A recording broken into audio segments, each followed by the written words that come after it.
Bon, bah, je pense qu'on va pouvoir commencer. Donc déjà, merci à tous et à toutes d'être là pour ce premier webinaire de la saison. Donc on a la chance de partager ce temps avec Arsena et donc avec Louis Logodin qui est là et qui va nous présenter tous les outils mis en place par Arsena pour bien préparer son festival.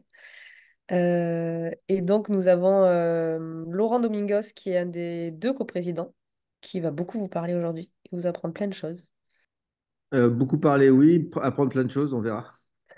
Donc, on le rappelle aussi, l'intérêt de ces webinaires pour nous, c'est donc évidemment de vous apprendre des choses si possible, mais aussi d'échanger avec vous. Donc, voilà, on ne veut pas que ce soit un monologue, donc n'hésitez pas à poser des questions. Donc, évidemment, pendant les temps qui sont dédiés, on marquera des pauses régulièrement pour vous demander si vous avez des questions à faire ou même des remarques.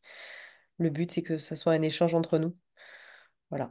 Donc, bah écoute, Laurent, si tu veux commencer, je pense que on est bon. Eh bien, bonjour à toutes et tous. Donc, je suis effectivement Laurent Domingos. Je suis metteur en scène et comédien, et je suis aussi donc le président, l'un des deux présidents, président compagnie d'Avignon Festival et Compagnie. Alors, Avignon Festival et Compagnie, c'est l'association qui accompagne les acteurs et actrices du Festival Off d'Avignon. Qui l'accompagne pendant le festival. Mais on fait aussi un travail pendant l'année entière. En fait, on est actif pendant toute l'année. Je vais commencer une première partie en vous expliquant un tout petit peu les services d'AFC pour que si vous veniez au off, vous sachiez exactement euh, quelle est la nature de l'accompagnement d'AFC par rapport au festival off. Et puis après, je, je mettrai l'accent plus sur les enjeux de la diffusion pour les compagnies, les artistes au festival off. Alors, je vais essayer d'être synthétique, du coup, je ne vais pas tout dire, parce que si je dis tout, étant donné l'ensemble des choses qu'on fait à FSC pendant l'année, franchement, ça va être long, soporifique, et c'est pas sûr qu'on ait tout le monde à la fin. Donc, je vais vraiment être synthétique. Si vous avez plus de questions, évidemment, on est là pour y répondre. Mais je vais volontairement ne pas tout dire de ce qu'on fait, parce que c'est long. Ce que vous voyez pendant l'année, pendant le Festival d'Avignon d'AFC, c'est le fait qu'AFC promeut le Festival Off d'Avignon. Donc, c'est nous qui en faisons la promotion publicitaire, donc toutes les affiches, toutes les affiches du festival, toute la communication avec la presse. En fait, en gros, le fait que le Festival Off soit visible et qu'on sache que le public, que les professionnels soient alertés, au courant et des modalités et de l'événement du Festival Off. Donc ça, c'est la première chose, c'est la promotion. La deuxième chose que vous voyez, évidemment, c'est le programme. Donc, le AFC construit le programme du Off. Programme, ça veut dire programme papier, la fameuse grosse Bible là, qu'on fait, qui est gratuite pour le public, et le programme numérique qui est de plus en plus utilisé via aussi l'application du Festival. On fait aussi la relation avec le public, donc tout l'ensemble des cartes de réduction que vous voyez, les cartes, ce qu'on appelle les cartes off. Mais il y a tout un ensemble de tarifs pour ces cartes off, pour les publics du territoire, pour les publics qui bénéficient de tarifs réduits. Donc la carte, vous la voyez aussi. Les compagnies qui ont participé au off voient aussi FSC via le fait que on fait les éco-packs.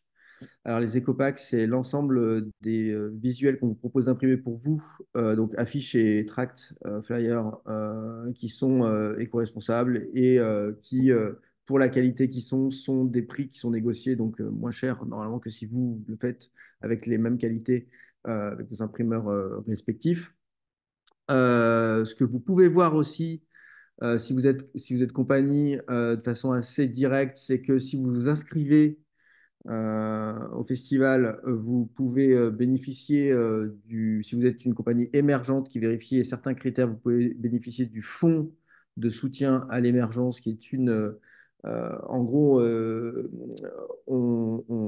des compagnies peuvent postuler à ce fonds-là. Ça fait qu'on va avoir ils vont avoir une aide, alors qui n'est pas une aide qui va être déterminante pour leur participation. C'est pas de l'ordre de 30, 50 000 euros, c'est de l'ordre de quelques milliers d'euros, mais ça aide souvent à payer les artistes, en tout cas à compléter la paye sur les artistes qui participent au festival.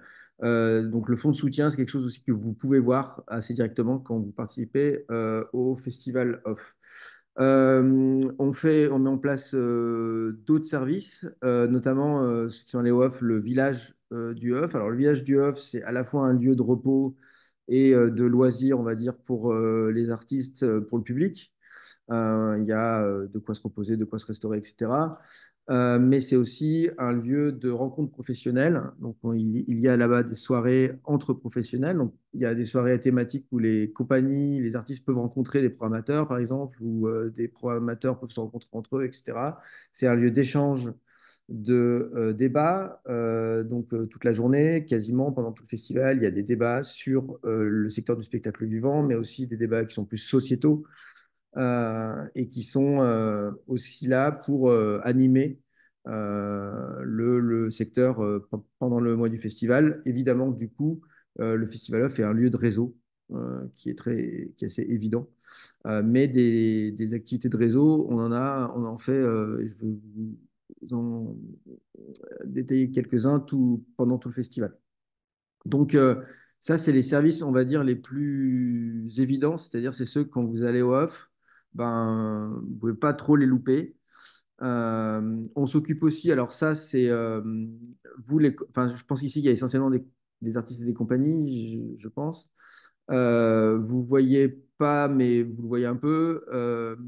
On s'occupe de l'accréditation des professionnels. Donc, professionnels, ça veut dire pour amateurs, presse, institutionnels. Donc, on leur donne des cartes pro, enfin, on leur vend des cartes pro qui, du coup, leur permettent de s'identifier auprès de vous quand vous jouez à la billetterie en tant que professionnel. Et vous permet, vous aussi, s'ils sont accrédités, d'avoir leurs coordonnées.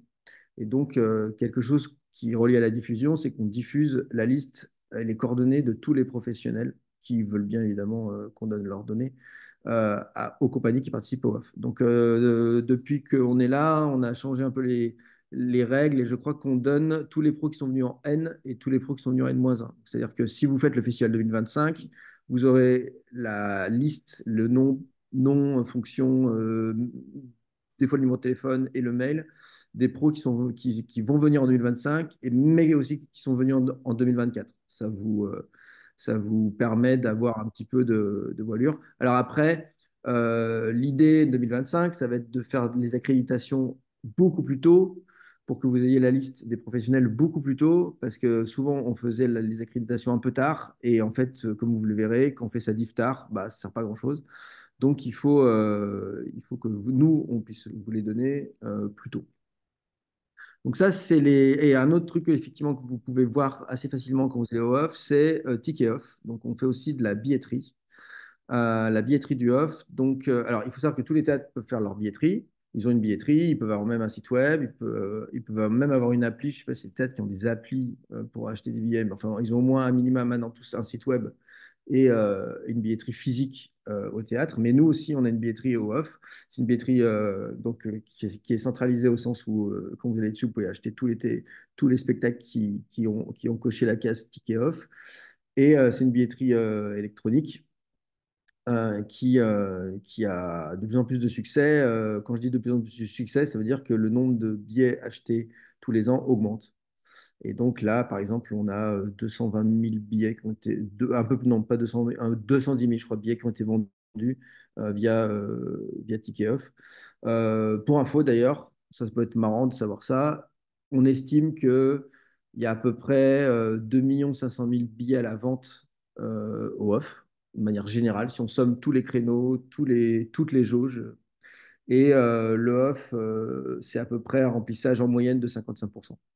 C'est-à-dire qu'il y a à peu près sur 2,5 millions, vous multipliez par 55%, je ne vais pas le faire devant vous, ça fait à peu près, je sais pas, 1,6 million billets qui sont 1,5 million billets qui sont vendus dans l'œuf pendant voilà. Mais attendez-vous à la moyenne de la jauge, c'est à peu près du remplissage d'une jauge moyenne, ce qui veut à peu près rien dire parce qu'il y en a qui sont pleins et d'autres qui sont assez vides, mais la moyenne est à 55%. Voilà. Le euh, voilà, ce qui est, on va dire, visible et de première couche, c'est ça, ce que fait AFC.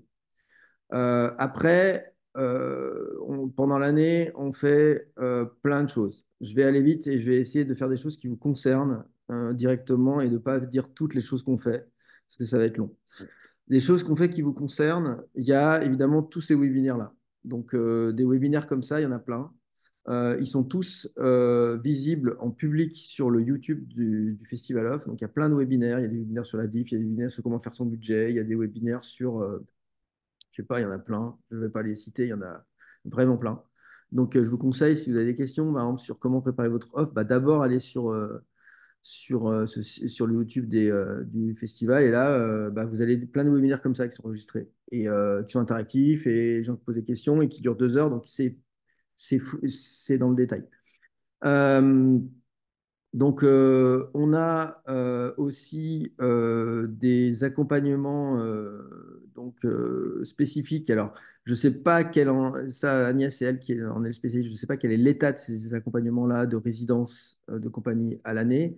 L'idée d'AFSC, quand même, est de travailler avec notamment la DRAC et la DGCA, avec laquelle on est en lien assez proche pour développer le maximum de résidences à l'année au off. En fait, il faut savoir qu'il y a la quasiment totalité des théâtres, enfin une énorme partie de théâtres, je pense ouais, 80 sur 140, qui sont en fait en état de marche pendant l'année et qui sont fermés. Parce qu'en fait, il n'y a pas assez de public et il n'y a pas de moyen de faire de la diff pendant l'année pour 80 théâtres.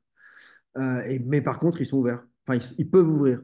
Et pour ça, ils ont besoin d'aide un petit peu pour pouvoir mettre à disposition un régisseur, ouvrir, enfin, faire en sorte qu'ils soient en état de marche. Et avec ça, donc, on travaille là-dessus. Donc, l'idée quand même de la FSC, c'est de mettre à terme, et on travaille fortement, des résidences à l'année pour les compagnies. Il y a déjà des aides qui le font naturellement, hein, qui n'ont pas besoin de FSC pour le faire. Mais il y en a qui auront besoin de FSC pour le faire parce que ça, c'est un coût. Donc, il y a de la formation, donc ça, c'est les webinaires. Il y a du parrainage aussi. Donc, ça, s'il y a des compagnies qui sont primo-arrivantes, qui sont émergentes et qui ne savent pas trop comment s'en sortir, on fait un système de parrainage avec des anciennes compagnies, des compagnies qui sont expérimentées. Donc, ça, c'est fait en collaboration avec les Sentinelles, qui est la fédération des compagnies du spectacle vivant.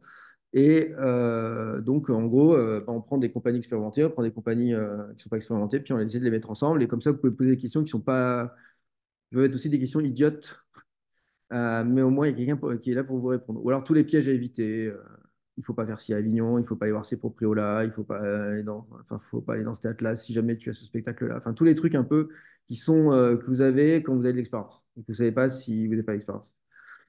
On a aussi, c'est intéressant pour les compagnies, on a mis au point, c'était un vieux serpent de mer de la FSC depuis des années, c'est de mettre au point un label de. J'entends un bruit de parasite très bizarre.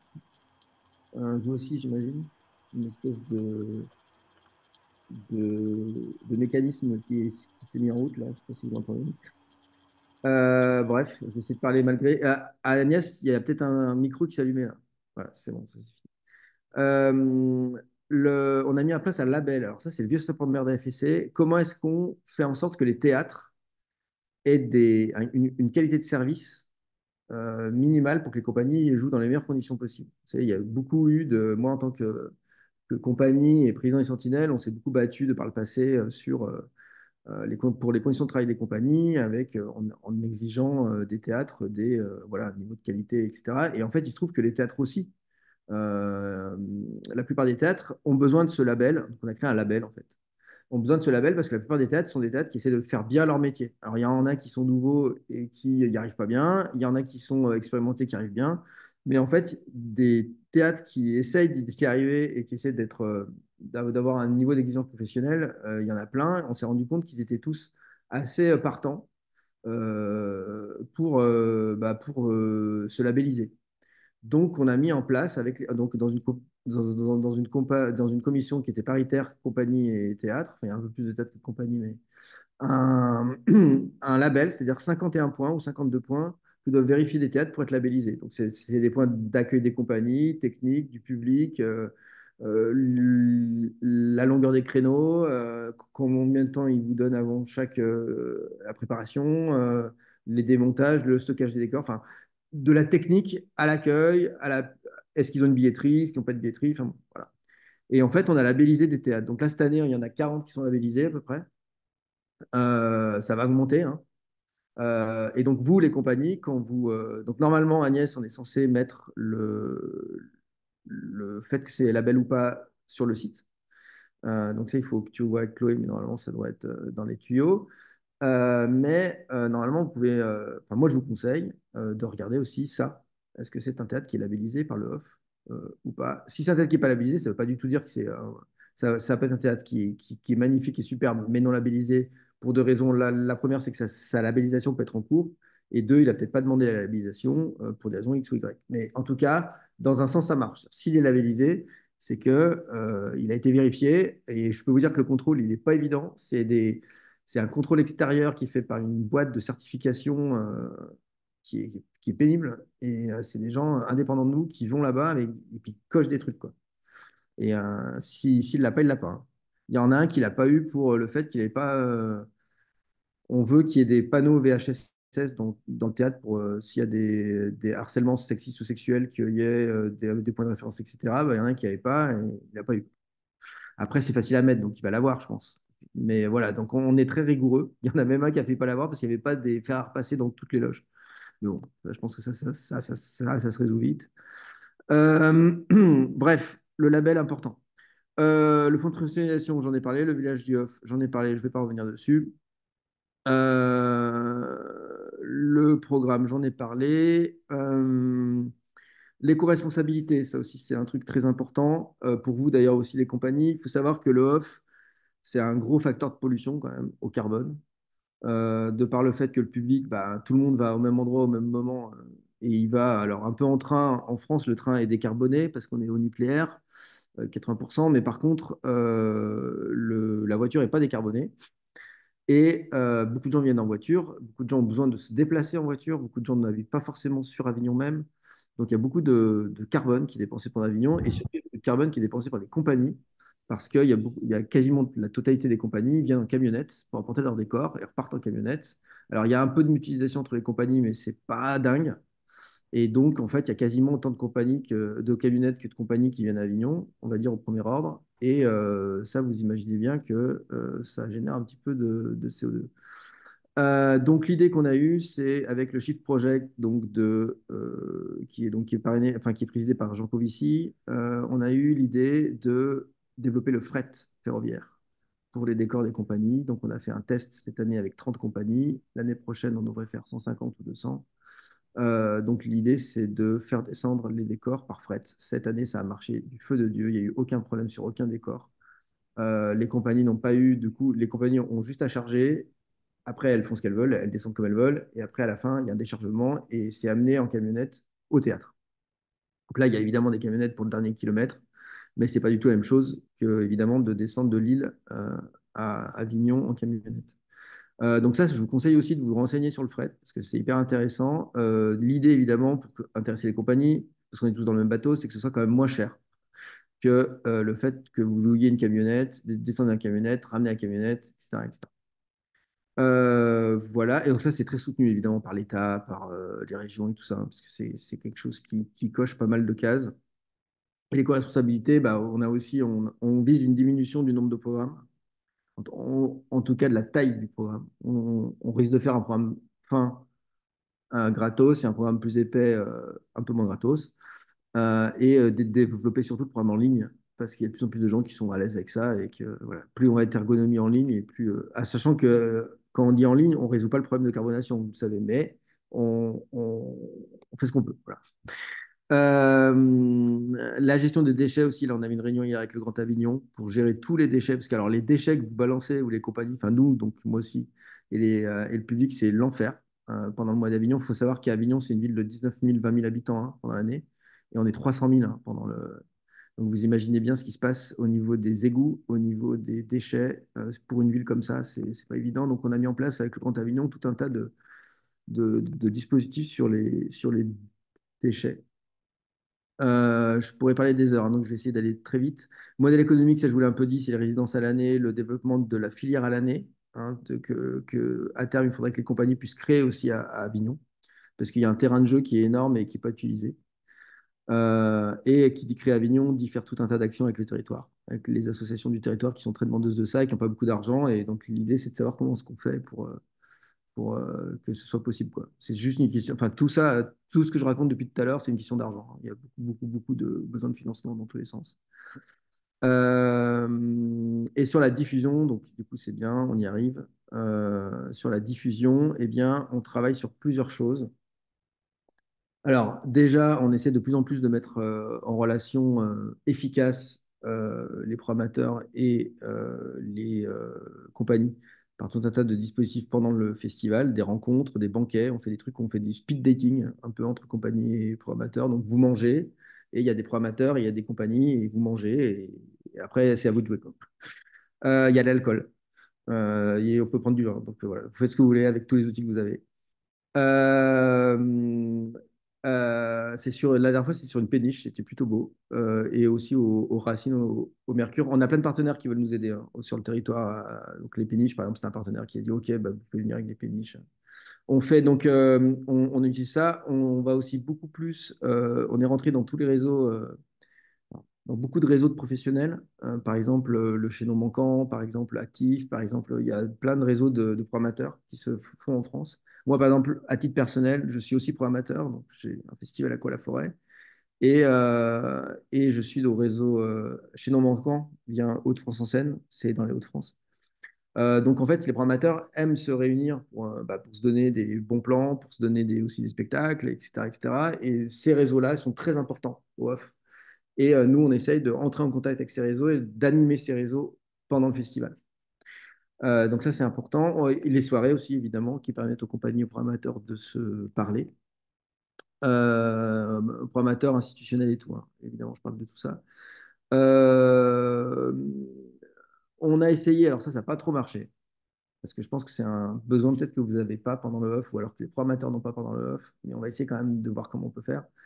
Vous savez, vous avez besoin des programmateurs pendant le off pour vendre votre spectacle, mais vous avez aussi besoin de tisser des vraies relations avec des pros. Par exemple, vous avez peut-être un projet en cours et vous avez envie d'avoir une coprod ou des résidences quelque part où vous avez besoin de lieux pour travailler, vous avez besoin de nouer des relations avec des pros de votre territoire, etc. Et on a mis en place en fait un truc d'échange autour des projets de création sous forme de showcase, mais ça n'a pas très bien marché euh, parce que les pros venaient pas trop, parce que je pense que les pros, en fait, ils sont à fond à chercher des spectacles pendant la journée et qu'aller en plus voir des showcases de nouvelles créations, ils le font pendant l'année et peut-être qu'ils n'ont pas le temps de le faire pendant le off. Mais bon, on va essayer de trouver un moyen de rencontre un peu plus constructif entre compagnies et professionnels. On se bat aussi pendant l'année sur la diffusion à essayer de, euh, de, de vous dire, enfin de comprendre quel est l'intérêt, enfin quel est l'enjeu de la diffusion au niveau national. On travaille beaucoup avec les pouvoirs publics, on est très, comme je vous avais dit, assez proche de la DGCA et des régions aussi. En fait, on essaye de comprendre ce qui se passe, parce qu'en fait, ce qui se passe, c'est qu'il y a le gros bateau de la diffusion qui est en train de, quand même de, de couler un peu. Donc tous les programmateurs de France programment moins, ont moins d'argent. Moi, si je peux baser sur mon expérience personnelle, bah, tous les ans, on a à peu près 10% de moins de budget, voilà, des collectivités. Donc, ben, ça fait ça. Donc, il y en a qui résistent. Alors, comment on résiste? Ben, moi, personnellement, je vais programmer plutôt de spectacles avec moins de gens parce que bah, ça coûte moins cher. Ce qui a coûté cher, c'est beaucoup les coûts de l'énergie. Les programmateurs sont très asphyxiés par l'énergie. Alors, l'énergie, c'est évidemment l'électricité dans le lieu, mais c'est pas que ça. C'est les coûts de transport pour faire venir les gens. C'est les coûts de logement qui ont augmenté aussi dans les hôtels. Donc, en fait, vous avez une pression sur les programmateurs qui fait que ça fait un peu ça. Et en plus, les collectivités se désengagent aussi un peu de la culture, pas parce qu'elles n'ont pas envie, c'est parce que bah, elles aussi sont prises un peu et que bah, tout ça est compliqué. Voilà. Donc vous avez, on est quand même en ce moment, il y a plein d'articles qui sont sortis là-dessus, donc j'invente rien. On est dans un climat quand même, le gros bateau de la diff, il fait ça. Donc la danse, c'est comment vous faites-vous pour être en haut et pas en bas de l'ensemble des étages de ce bateau. Euh, et c'est là-dessus qu'il faut travailler avec une typologie de spectacle. Et aussi bien préparer sa diffusion nettement en amont du festival. Alors là, évidemment, mon confrère de Art Sena aura plein de choses à dire. Moi, je vais juste vous dire un truc qui concerne le off, c'est je dis tout le temps ça, ça surprend souvent les gens. Il y a une façon de réussir le off, c'est de ne pas y aller. On n'encourage pas du tout tout le monde à aller au off quel que soit leur spectacle. Si vous voulez aller au off, il faut que vous soyez préparé à aller au off. Vous ayez un spectacle qui soit compatible avec le off. Et il faut que vous fassiez un budget qui soit résilient. C'est-à-dire que quand vous allez aller au off, vous allez prendre des risques. Vous allez payer cher un loyer de théâtre, vous allez payer cher un loyer d'appartement, vous allez payer, normalement, si vous respectez la loi, vous allez payer vos artistes. Vous allez payer des transports, vous allez payer de l'argent, vous allez payer de la nourriture, pardon. En gros, vous allez vraiment avoir un budget conséquent pour aller à Avignon. Il va être conséquent. Là-dessus, c'est comme quand vous allez dans un salon, quoi. Vous payez pour y être. Derrière, vous allez avoir de la billetterie. La billetterie, il y a une pression sur les prix des billets. Vous n'allez pas pouvoir faire les prix des billets au prix où vous voulez. Hein. Les billets, en moyenne, sur WOF, ils valent, en comptant tous les tarifs, ils valent 15 euros en moyenne, les billets. C'est-à-dire un peu une espèce de plein tarif à 21, à 20, 21, et une espèce de tarif réduit à 14, 15, sachant que tout le monde prend de la carte off presque. Enfin, je veux dire, il y a très peu de gens qui prennent pas de carte off, parce que pour pas prendre la carte off, il faut venir qu'à un spectacle ou deux max. Et sinon, il faut prendre la carte off. Donc, en fait, vous allez avoir des réductions de 30% quasiment sur tous les billets. Donc, moi, par exemple, à chaque fois que je vais au off et que je regarde mon revenu moyen, il est à 15 euros le billet. Hein. Enfin, ça, jamais au-dessus. En plus, après, vous avez des invites, parce qu'il y a les pros, vous les invités normalement. Enfin, ou alors, vous faites un billet pas cher. Plus les compagnies que vous invitez parce qu'elles vous ont invité. Enfin, bon, à la fin, franchement, il ne faut pas se dire que vous avez plus que 15 ou 14 de billetterie moyenne. Derrière, vous n'aurez pas une jauge à 100% forcément, je vous le souhaite, mais la médiane des jauges, c'est 50, comme je vous ai dit, et la probabilité que vous ayez une jauge de plus de 80, je crois qu'elle est à 20% ou un truc comme ça, ou 10%. J'ai la courbe de l'ensemble des. Pour toutes les compagnies du hub, j'ai la courbe de remplissage de jauge, enfin, du nombre de spectacles qui ont plus de jauge en moyenne. Et c'est pas. Voilà. Donc, il faut vous dire que vous n'allez pas vous refaire sur la billetterie, un peu, mais évidemment, ça va y contribuer, mais voilà. Et derrière, en nombre de dates, il ne faut pas vous dire que vous aurez 45 dates. Vous allez peut-être avoir 5 dates, 10 dates, peut-être 15 dates. Et si vous avez plus que 15 dates, vous pouvez le dire à tout le monde. Voilà. Donc, il faut vous dire que, est-ce que quand je fais mon budget, que je regarde tout ce que j'ai dépensé pour y aller, vraiment, sans mentir, tout l'argent personnel que j'ai mis de la compagnie ou voilà. Bon, au mieux de la compagnie. Les dates, j'estime mon retour sur investissement avec un nombre estimé de dates pas trop grand que je vais faire et la marge que je vais faire dessus pour me refaire. Et est-ce qu'avec ça, Avignon, c'est pas trop le chaos? Est-ce que le risque que je vais prendre là-dessus, est-ce que l'espérance de la thune que je vais perdre, j'en suis résistant? Je peux me permettre ça. Et parce qu'à Avignon, évidemment, il n'y a pas que la diff, il n'y a pas que les dates. On gagne plein de choses à Avignon. On gagne des relations, on gagne du réseau, on a joué. On a joué parce qu'on y va pour jouer aussi. Donc ça, c'est aussi quelque chose qu'on a, qu'on gagne. On va jouer, on fait donc des réseaux, on crée des liens, on crée des nouveaux projets peut-être grâce à Avignon. Et donc, on n'a pas que des dates à Avignon, mais évidemment, l'ensemble des choses que vous allez avoir à Avignon, est-ce que ça vaut le coup par rapport au budget que vous allez créer? Et si vous dites que ça ne vaut pas le coup, par exemple, je ne sais pas, je vois sur mon budget que je vais perdre 10 000 euros. Et en fait, je ne peux pas. C'est impossible. C'est ça, je meurs. Ma compagnie, elle meurt. Moi-même, j'aurai plus d'argent. Mais bon, c'est un petit risque. C'est pas. Non, en fait, vous n'y allez pas. Parce qu'en fait, sinon, c'est. Enfin, on a vu trop de comportements irrationnels de gens qui disent bah, c'est pas grave parce que vous inquiétez pas. On a tous, nous, les artistes, un petit biais, surtout les metteurs en scène, dont je fais partie, c'est qu'on croit que ce qu'on fait, c'est notre bébé et il est plus beau que tout. C'est le plus beau bébé. Et donc, on se dit, c'est pas grave, il y a un risque à Avignon, mais moi, c'est bon. Moi, j'ai un spectacle incroyable. En fait, c'est possible, et je vous le souhaite, mais évidemment, tout le monde, il va comme ça. Et donc, voilà, il faut être rationnel quand on va à Avignon. Il faut plus penser artiste quelque part pour nous les artistes. Il faut penser presque chez une entreprise, quoi. C'est-à-dire, vous allez avec une prod, vous êtes une prod, vous allez avec une prod à Avignon, il faut que votre prod, elle soit résiliente. Si vous pensez que c'est fragile, que votre pétac n'est pas prêt, que vous n'avez pas encore fait assez de rodage, que truc, honnêtement, attendez un an. Attendez d'être plus solide, attendez d'avoir peut-être fait un peu de tournée, attendez d'avoir les reins un peu plus solides. N'allez pas à Avignon comme ça. Et vraiment, bornez-vous à ce budget-là. C'est hyper important. Hyper important. devenez une prod rigoureuse le temps d'Avignon. Ça, je parle aux artistes. Je parle pas, s'il y a des prods ici, elles savent. Mais les artistes, souvent, on n'est pas comme ça. Et on n'a pas cet état d'esprit toute l'année. Et par contre, pour le off, il faut devenir une prod pure et dure. Sinon, c'est dur. Voilà, j'ai beaucoup parlé. J'ai essayé de dire un petit peu. Ah oui, et on travaille aussi un tout petit peu sur, enfin, de plus en plus d'ailleurs, sur l'international. On a fait même le marché de l'international l'année dernière, le YPAMS, ça s'appelait, je crois. L'idée, c'est que les programmateurs internationaux, en fait, on s'est rendu compte que l'OFF, il est hyper connu dans le monde entier, mais vraiment, quand je dis hyper connu, on est une espèce de bouée pour plein de gens. On ne savait pas. Vraiment, moi, je vous avoue, quand je suis arrivé à la présidence, je ne savais pas. Et en fait, on est appelé de tous les côtés. Le Fringe, donc là, avec le Fringe d'Édimbourg, on a des liens comme ça maintenant. C'est-à-dire qu'on est en collaboration technique, artistique très forte. Là, j'y vais le 14-15 pour échanger sur les outils techniques, pour voir si on ne prend pas leurs outils de billetterie ou de machin, hein. Tous les Fringe du monde nous invitent. Ils viennent au off maintenant. Là, je pars aussi en Corée. On est invité en Corée pour aller voir le PEPAM de Busan. Enfin, en gros, il y a tout un truc. Et donc ça, à quoi ça sert aux compagnies françaises?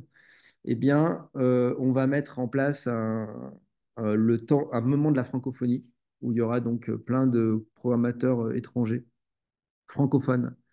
Où vous pourrez, voilà, il y aura un événement autour de ça, c'est pas encore précis, mais donc ça veut dire qu'il y aura du réseau par rapport à ça, qu'il y aura des événements, etc. Et aussi, pour ceux ici qui ont peut-être des spectacles qui sont compatibles langue non francophone, spectacle de cirque, un spectacle de danse, etc.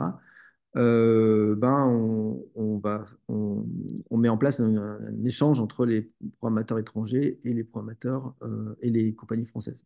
Et on le fait aussi évidemment dans l'autre sens, il y a des compagnies étrangères qui viennent ici et qui ont besoin de tourner en France. Voilà, sachant que évidemment on n'est pas complètement stupide, c'est-à-dire que quand on veut que des compagnies françaises aillent tourner à l'étranger, on essaye que ce soit un peu éco-responsable, même si c'est loin à l'étranger, et faire en sorte que ce soit une tournée sur une zone, pour que ça amortisse le coût de déplacement. Euh, on ne va pas une fois en Corée sur un théâtre et on revient, quoi. Ça, c'est compliqué. De toute façon, le théâtre n'aura pas l'argent de vous payer le billet juste pour une fois. Voilà, donc j'ai un peu parlé de plein de trucs en vrac, en essayant de pas trop être en vrac. Voilà pour moi. Après, évidemment, c'est vos questions qui vont compléter la chose et je laisse la parole évidemment maintenant à Louis. Euh, Peut-être que vous avez des questions. Enfin, c'est pas moi qui gère Oui, ouais, le ouais. webinaire, c'est Agnès. Donc, ah oui, Alors, alors, il y a je un... finis, pardon, en vous présentant quand même le fait qu'il y a des employés au OFF. Donc, à FEC, c'est 11 permanents à l'année et 100 personnes pendant le festival. Voilà.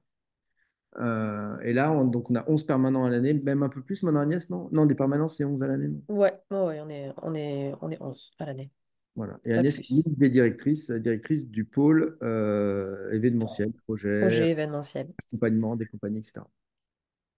Alors, en effet, nous avons des questions. Alors, je vais essayer de les prendre depuis le début. Bon, il y a des questions auxquelles on a répondu dans le chat directement. Euh, il y avait une question de Camille qui disait, qui demandait si on avait des nouvelles sur l'avancée, sur la potentielle aide pour les compagnies qui ont participé au OFF 2024. Ah oui, alors, Euh, j'ai sorti les stats il n'y a pas longtemps, effectivement, pour le ministère. Il y a une réunion interministérielle. Alors, vous savez qu'en ce moment, c'est un peu compliqué, le ministère, je ne sais pas si vous avez remarqué, au niveau politique national, c'est un peu complexe.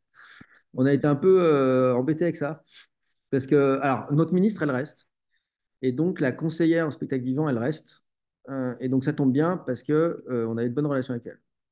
Euh, et elle m'a dit qu'il y avait une commission interministérielle qui se mettait en place pour, en gros, les préjudices des JO. En gros. Je ne sais pas comment ça s'appelle, mais ça veut dire ça. C'est un nom évidemment beaucoup plus complexe que c'est au niveau national, mais ça veut dire ça.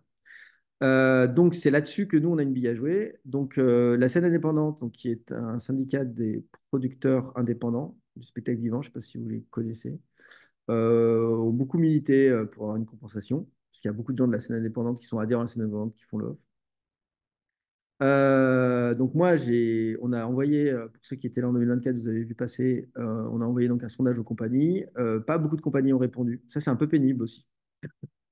Les compagnies sont toutes là hein, quand il y a besoin de services, mais après, quand on demande des trucs. Parce qu'en fait, en plus, c'était pour elles, parce qu'on a fait un sondage à toutes les compagnies de tous les spectacles pour dire entrez-nous votre billetterie, première semaine, deuxième semaine, troisième semaine. Et nous, avec ça, on part au ministère et on va montrer que la première semaine était horrible et que machin.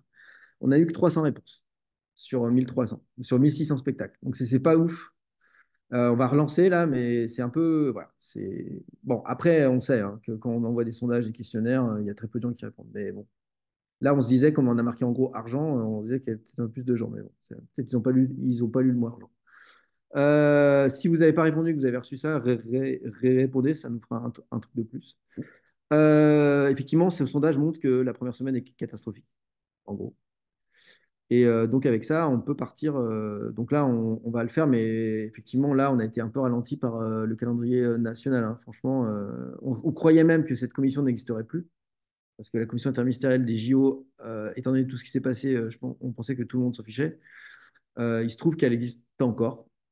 Je pense parce qu'il y a beaucoup de lobbying autres que nous dans d'autres secteurs qui ont besoin de ça.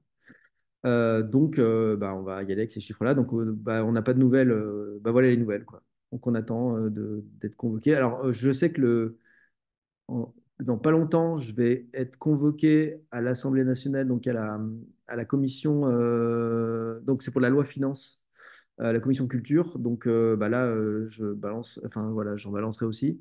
Et je relancerai justement à ce moment-là la demande pour la compensation. Oui, oui, le Festival Off en 2024 a plutôt été une hécatombe sur la première semaine. Après, nous, on avait, alors, AFC avait préconisé et avait dit que le off officiel, c'était du 3 juillet au 21 juillet, hein. Les adhérents avaient voté ça. Il y a des jeux de compagnie et des théâtres qui ont voulu commencer le 29. On fait ce qu'on veut en France, c'est un état de droit. Si on veut commencer le 4 juin, on peut. Il se trouve qu'on avait dit, bah non, parce que ça va être compliqué, parce qu'il y a pas les gens ne sont pas en vacances. On a besoin des gens en vacances pour faire le off. Bon, voilà. Et ben, il s'est passé ce qui s'est passé. C'est-à-dire que 29-30, c'était en moyenne une hécatombe. Alors, je dis pas qu'il y en a pas qui sont sortis l'épingle du jeu, il y en a toujours. Mais nous, les stats, on les a, alors que sur 300. Mais bon, 300, ça converge un peu quand même. Et on a quand même, voilà, c'est une hécatombe. Le off a besoin que le public soit en vacances. Ça, c'est très clair. Un petite info, on est en train de travailler avec le IN pour un alignement total, c'est-à-dire même date de début, même date de fin. Et donc là, je parlais avec Thiago et Pierre Gendronneau hier. Normalement, c'est pas sûr, parce que rien n'est sûr, parce qu'il faut que tout le monde soit d'accord, l'État, euh, la préfecture, on réfléchit, on est très avancé dans un alignement pour 2025. Voilà. Donc même date de début et même date de fin. Je croise les doigts. Il ne faut jamais dire qu'on a gagné avant que ça soit signé, mais voilà. Et ça, on a vu que c'était une aide énorme pour les compagnies, hein, parce que là, par exemple, d'habitude, la dernière semaine du off, elle est horrible. Enfin, elle n'est pas géniale, hein. Ceux qui ont fait le off, vous le savez. Quand le in est fini, que les compagnies restent encore là, franchement, c'est dur. On se tracte entre nous, enfin, c'est compliqué. Par contre, là, comme le in était encore là, c'était la dernière semaine, et en termes de billetterie, c'était énorme. Donc, on sait très bien que quand il y a le in et l'off ensemble, ça marche. Ça marche aussi parce que les médias, ils sont encore là, toute la presse est là. Enfin, il y a tout qui est là encore. Alors que quand le win finit, ben, la presse s'en va un peu. Dans les médias, il y a un peu marqué que le win est fini. Donc, des fois, il y a des médias qui spécifient bien que le off n'est pas fini, mais il y en a d'autres qui disent que le festival d'off est fini, le festival d'Avignon est fini. Donc, voilà, le fait qu'on soit aligné, c'est beaucoup mieux. Et puis, surtout, ça va faire qu'on va joindre nos forces de communication. Et ça, c'est plus la même après. Il faut savoir que le in a besoin du off, hein. Il ne faut pas penser que c'est toujours dans l'autre sens. Nous, on a énormément de spectateurs, hein. Et le IN a besoin de se démocratiser et de devenir plus populaire en termes de spectateurs. Et nous, on est c'est important que les deux festivals travaillent ensemble sur les publics. Ce qu'on disait avec Thiago, c'est il y a il y a un public et deux festivals, mais il y a un public. Donc voilà. Alors ensuite, bah, il y a pas mal la question des dates qui revenait, savoir Bah, si on avait déjà les dates. Donc on a pas. voilà. On les a pas, je Euh, veux dire pourquoi est-ce qu'on les a pas, hein. C'est parce que le IN, il a son conseil d'administration qui est plutôt en novembre et on a besoin d'attendre ce qu'ils se disent là pour voir ce que nous fait. c'est des dates qui sont donc votées. en assemblée. Il y avait des questions sur le fonds de soutien, sur le parrainage. Bon, normalement, j'ai mis les liens dans le chat, donc vous avez toutes les infos à cet endroit-là. Est-ce que le fonds de soutien est accessible aux compagnies qui ne sont pas établies en France? Euh, Euh, alors, pour l'instant, non. il me semble pas, hein. Pour l'instant, non. Mais c'est une chose sur laquelle on a déjà débattu. Donc, je ne sais pas pour 2025 ce qui va se passer. Pour l'instant, non. Alors, oui, non. C'est-à-dire que pour l'instant, non. Mais je crois qu'on a mis quand même un dispositif pour les compagnies étrangères qui était que comme elles participaient quand même à Ticket Off, parce qu'il faut savoir que c'est dans l'argent de Ticket, il faut que vous, compagnie, vous promoviez Ticket Off. Pourquoi? Parce que quand un spectateur achète un billet de Ticket Off, il y a 1 euro qui part dans ce fonds. Alors que quand vous achetez sur une autre plateforme, il y a pas d'euros qui partent dans ce fonds. Voilà. Et donc, les compagnies étrangères, elles activent souvent Ticket Off. Donc, elles cotisent quelque part, puisqu'il y a 1 euro de leur billetterie qui part dans le... Et elles n'ont pas accès. Donc, il y a un truc côté injuste, parce que les compagnies font partie du système, utilisent Ticket Off, mais ne bénéficient pas de l'euro qui part à Ticket Off dans le fond, alors que... Donc, l'année dernière, je ne sais plus ce qu'on a fait, mais on a créé une bourse ou un truc comme ça pour les compagnies étrangères. Je ne me rappelle plus exactement, Agnès, toi, tu dois plus savoir. On avait fait une aide financière pour certaines compagnies étrangères en disant Oui. ça, en disant il n'y a pas de raison qu'elles n'aient pas d'aide parce qu'elles participent à Ticket Off. Mais je ne me rappelle plus ce que c'était, j'avoue. Mais le fonds de soutien, précisément, non, pas pour l'instant. Ensuite, tu as évoqué une courbe de remplissage Mhm. des salles. Et quelqu'un demande si on peut voir cette courbe. Alors en fait, pour l'instant, elle est confidentielle parce que, un, elle n'a pas été montrée au ministère, etc. Elle n'a pas été. Il y a 300 trucs. Donc en fait, le problème, c'est si on montre quelque chose, nous, l'offre, ça part dans la presse, ça part partout, ça part machin, et c'est déformé, et c'est multiplié par 10. Et en fait, ça ne nous aide pas et ça ne va pas vous aider, vous. Parce qu'en fait, il faut que nous, on soit très malin dans la manière dont on aborde le ministère pour les convaincre de nous donner de l'argent. Et si la communication nous échappe, ça va pas. On a l'expérience de ça. Dès qu'une communication nous échappe, ça fout un peu la grouille. Donc, j'avoue que tant que c'est pas validé, qu'on n'a pas envoyé au ministère, mais par contre, on l'enverra. On l'enverra. Mais je peux vous dire, je peux vous donner quelques éléments si vous voulez, sans vous la donner, parce que voilà, parce que c'est compliqué pour moi de faire ça. Euh, je peux vous dire par exemple que, je vais vous dire d'ailleurs, le nombre de spectacles donc, qui ont une jauge en moyenne sur tout le festival plus grande que 80%, c'est 10% des spectacles. Le nombre de spectacles qui ont remplissage plus grand que 50%, c'est la moitié, donc ça je vous ai dit. Et si vous voulez avoir 70%, c'est 20% des spectacles ont plus de 70% de jauge remplie. Ça vous donne un peu un ordre de grandeur. Sachant que sur la première semaine, 2024, hein, c'est spécial, pour avoir une jauge plus grande que 35%, c'était que 15% des spectacles. Voilà les cas, la- et c'est normal. C'est normal. Voilà, donc le remplissage, quand vous avez plus de la moitié de la jauge qui est remplie, ça va, hein. Enfin, vous avez l'impression de jouer devant des gens, enfin, ça marche, hein. Mais voilà, il faut juste que quand vous faites votre budget, vous preniez plutôt 55%, je pense, ce qui est la médiane, comme remplissage, je pense, avec des billets à 15 euros. Ensuite, il y avait pas mal de questions sur Ticket Off, qui a pas mal buggé cette année. Savoir si ça allait être réparé. Oui, alors Tikeoff, Euh, ça a pas mal bugué cette année, surtout au début. Alors pourquoi? Parce qu'en fait, on avait 15 ans de prestataire. Quand moi je suis arrivé en 2022 au off, j'ai vu qu'il y avait un prestataire de service qui faisait tout le système informatique. Je vous passe les détails, hein.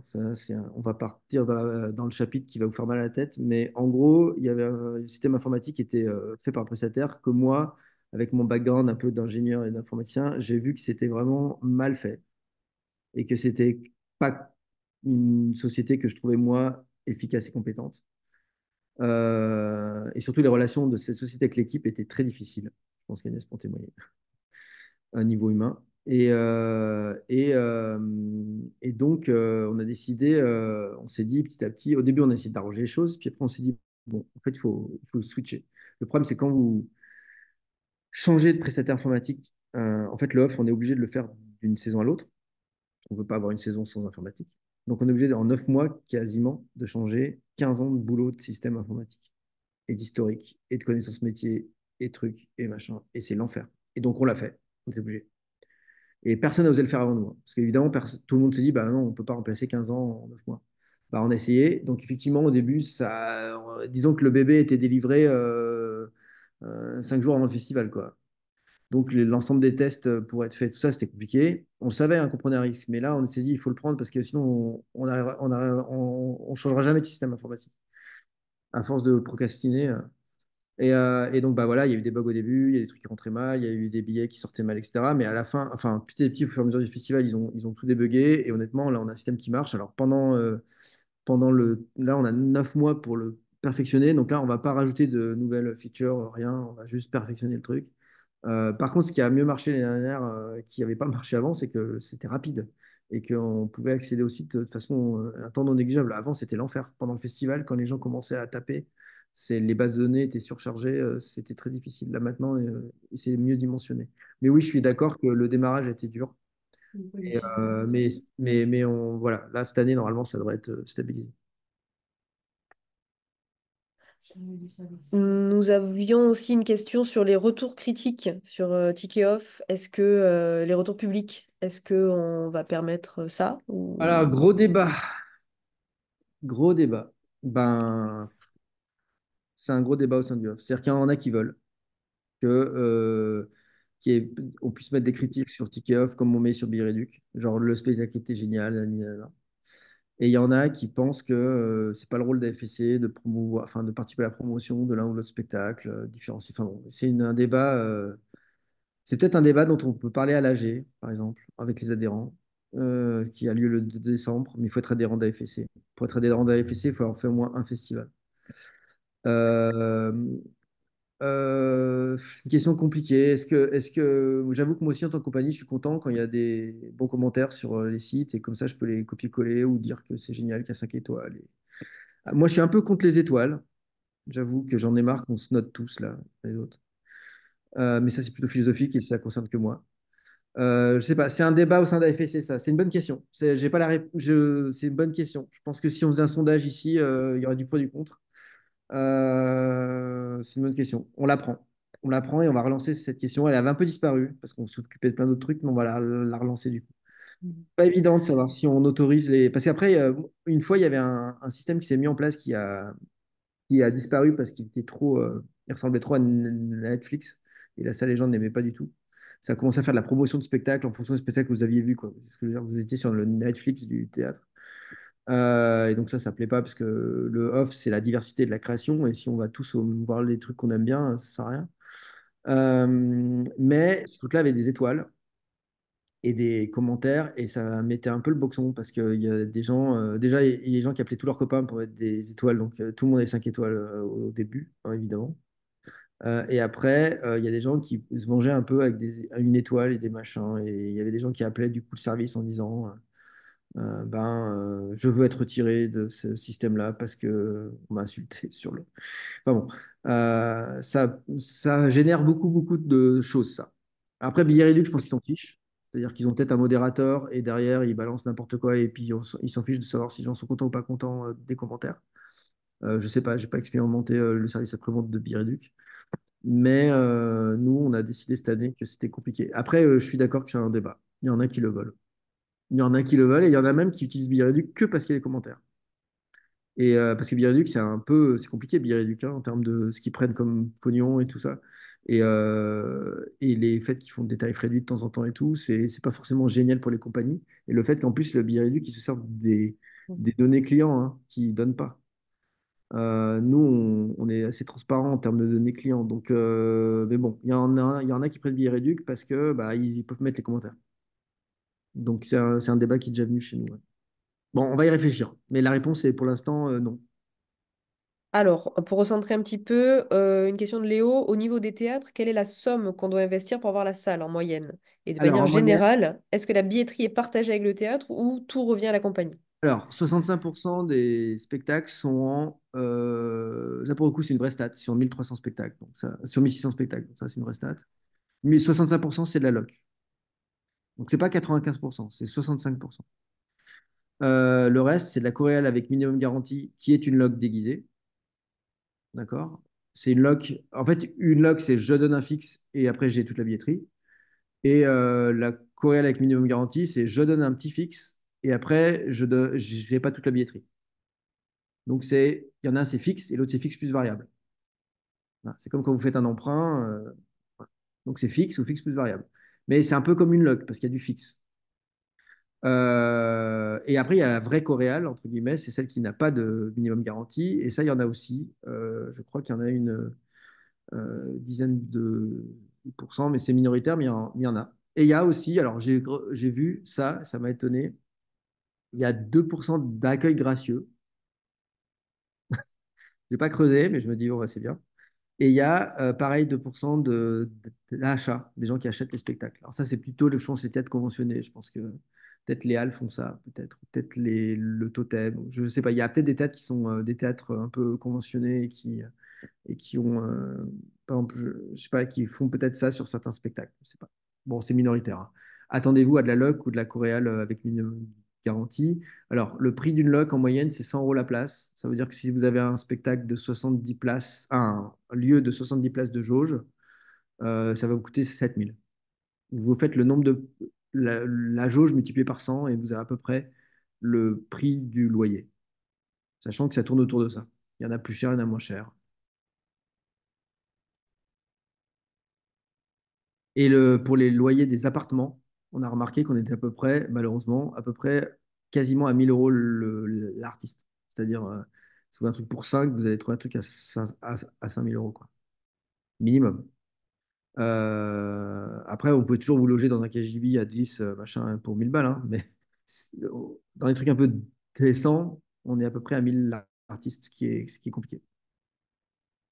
Et là, pour le coup, autant pour les théâtres sont très coopératifs et AFC, c'est théâtre et compagnie, donc on discute beaucoup avec les théâtres et donc on a la main sur pas mal de choses avec eux. Autant les propriétaires des appartements avignonnais, on a déjà parlé avec la préfecture, avec la mairie pour voir comment on pouvait encadrer les loyers, etc., etc.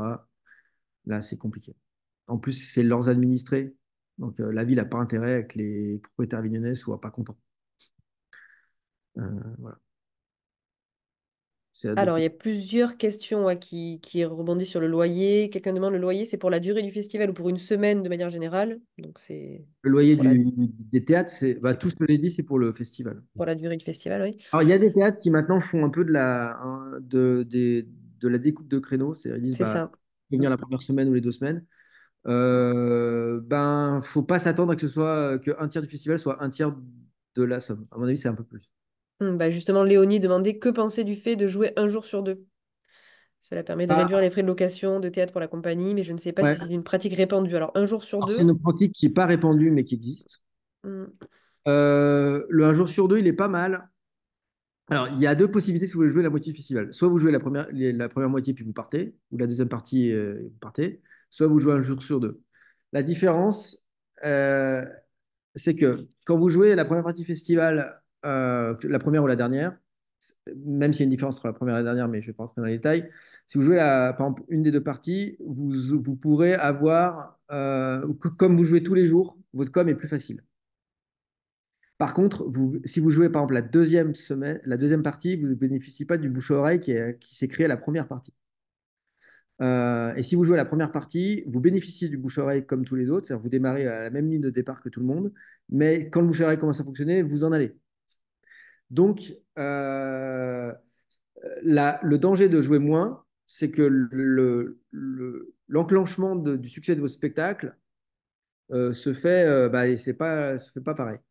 La grande différence entre jouer un jour sur deux et jouer qu'une partie, c'est que quand vous jouez un jour sur deux, vous pouvez être sûr à peu près d'avoir tous les programmateurs que vous voulez. Puisque, quelle que soit la date à laquelle le programmateur arrive dans le festival, il va rester au moins 2 jours. Et donc, s'il veut vous voir, il vous verra. Si vous jouez que la première partie du festival, bah, les programmateurs qui arrivent en deuxième partie, vous ne les verrez pas. Du tout.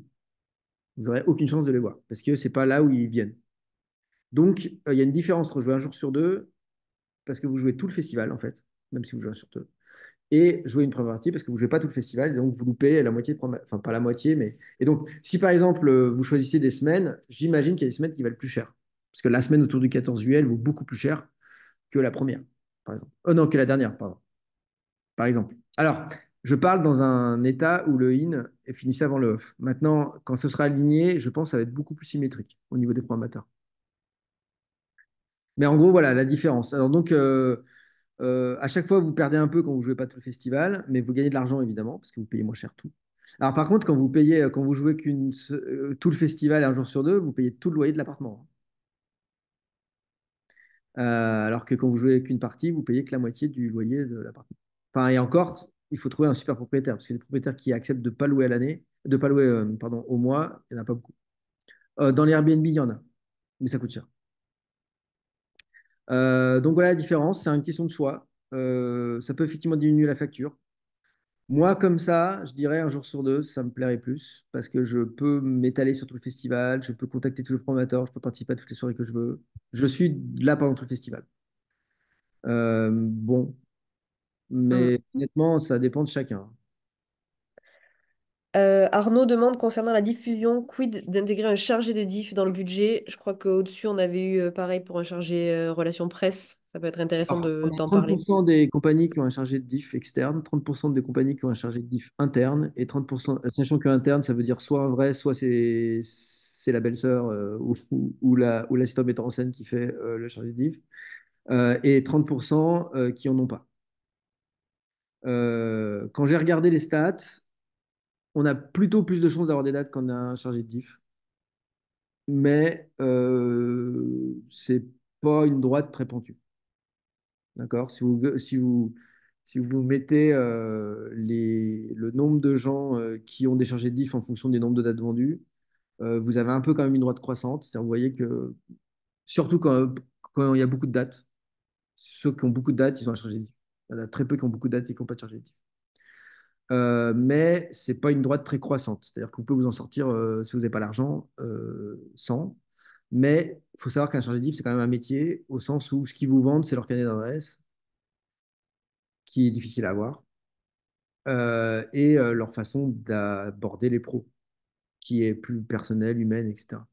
Donc, moi, j'ai fait les deux. J'ai fait des avignons sans chargé de diff et des avignons avec chargé de diff. C'est un billet, un chargé de diff. J'ai plutôt plus eu de dates quand j'avais des chargés de diff. Mais je pense que si vous avez les moyens d'en avoir, il vaut mieux en avoir un, je pense. Le problème chargé de diff, c'est pas en avoir un ou pas en avoir un. C'est trouver, entre guillemets, un bon chargé de diff ou une bonne chargée de diff. Ça, c'est très compliqué à savoir.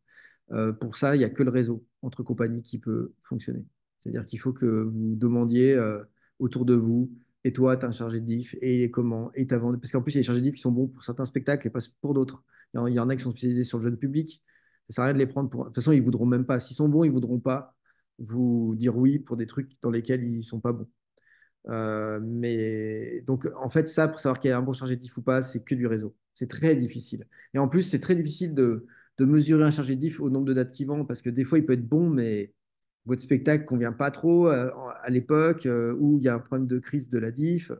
C'est très, très dur de savoir si un chargé de diff est bon. Il y a des gens de livres qui vendent plein de dates, mais en fait, ils sont assis sur un spectacle qui est énorme, qui est génial et tout le monde veut. Donc, bah oui, il s'assoit et il ramasse, quoi. Donc, il va être super bon.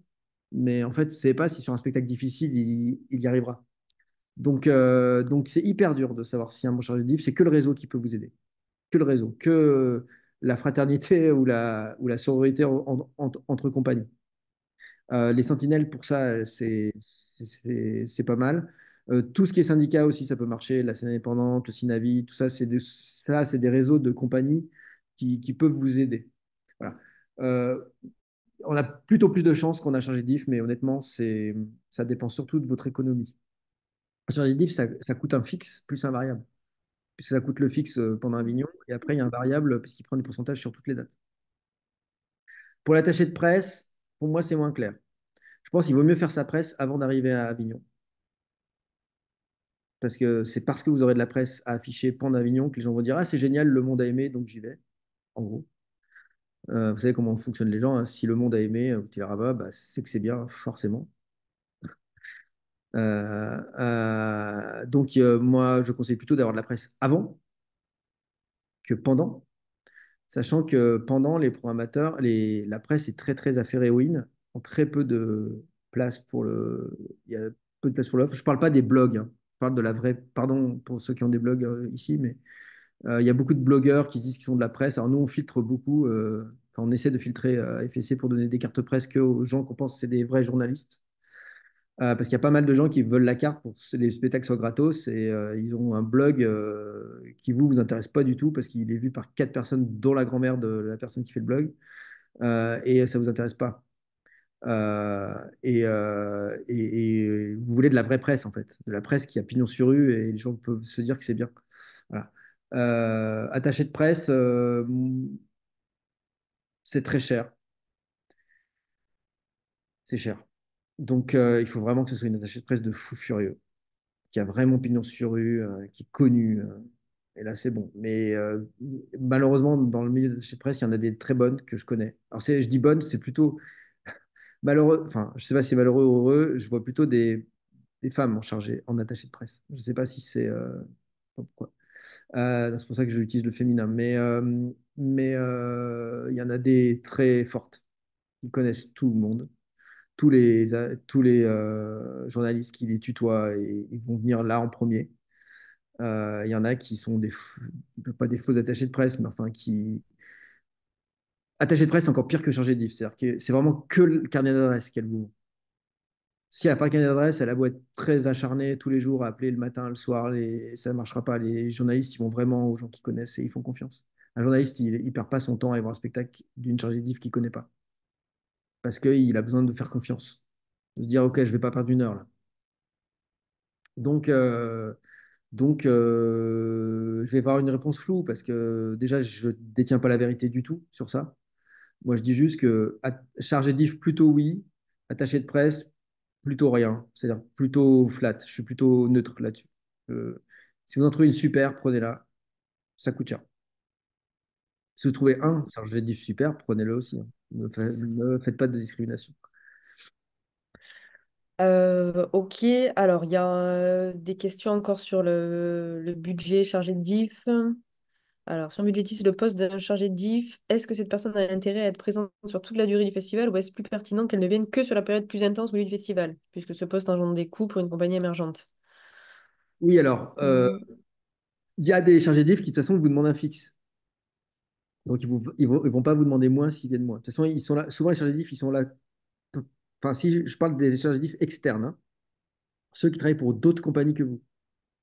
Eux, de toute façon, ils seront là tout le festival. Donc ça, il n'y a pas de question là-dessus et ils vous demanderont un fixe. Les chargés de diff internes, c'est-à-dire ceux que vous embauchez vous pour faire de votre diff. Déjà, il faut les embaucher avant Avignon, hein. C'est pas à Avignon qu'on fait ça à diff, hein. Ça, c'est vraiment un truc important. C'est pas à Avignon qu'on fait sa diff. C'est avant Avignon qu'on fait sa diff. Parce que quand les programmateurs ils arrivent à Avignon, ils ont déjà leur programme presque, hein. Donc, ça va être beaucoup plus dur pour vous d'insérer quelque chose. Vous pouvez le faire à la marge. Ils ont un peu de place. Ils s'autorisent un peu de place. Et honnêtement, Mhm. ils sont surtout appelés avant. Mhm. Donc, une diff, ça commence en. Alors, ça, je pense que Louis dira plus que moi et mieux que moi, etc. Mais en gros, ça commence en février, hein. Enfin, quand vous êtes sûr d'aller à Avignon, quoi. Il faut le faire là. Alors, à Avignon, c'est un suivi après. On les rappelle. Au fait, tu m'as dit que tu venais, t'es pas venu depuis 5 jours, ça va? Voilà, c'est de la relance. En fait, pendant le budget, c'est surtout de la relance, en fait. Euh, il peut y avoir des nouveaux contacts, ça arrive. Il y a des soirées, par exemple, si vous allez les charger de diff, par exemple, il faut aller aux soirées SACD, soirées Spedidam, soirées Adami, soirées nanana. Là, il y a tout le monde. Et donc là, vous pouvez sortir un tract et dire, ah, au fait, après avoir sympathisé autour d'un verre, pas tout de suite. Ah, au fait, je joue là. J'ai pas trop de place en ce moment. Ah, mais si, allez, hop, paf. Voilà, ça peut marcher. Mais tout le travail, 90% du boulot, c'est avant, hein. Et c'est là où les chargés d'équipe sont forts, c'est que s'ils ont un carnet d'adresse, ben, ils vont les appeler directement. Nanana, et voilà. Si vous avez quelqu'un d'interne qui ne connaît pas les programmateurs, il y aura un petit temps d'adaptation, je pense. Il faut qu'ils connaissent, il faut qu'ils appellent vraiment, il faut faire de l'humain. Il faut faire de l'humain. Ou alors, il faut les connaître. Si un programmateur vous connaît, vous n'avez pas besoin de faire d'humain. Par exemple, moi, je connais des chargés de diff, quand je reçois leur mail, j'ai pas besoin qu'ils m'appellent, je vois leur mail. Euh, mais ceux qui ne sont pas très connus, il faut mieux appeler. Donc, si vous avez un chargé de diff interne qui se fait un peu sur le tas, il vaut mieux qu'il passe beaucoup de temps au téléphone et avant. Et si vous pouvez vous déplacer aussi, c'est mieux, dans votre région notamment. Alors, sauf si vous êtes Mm. dans la région parisienne où là, c'est l'enfer. Pardon pour ceux qui sont de la région parisienne. Mais même, c'est possible. Sur les réseaux actifs, par exemple. Mais sinon, en région, il faut vraiment aller voir les gens personnellement. Ça, c'est hyper important. Il faut savoir que moi, qui suis programmateur, je reçois, allez, je vais être gentil, 60 mails par jour de compagnies qui veulent jouer, qui m'invitent.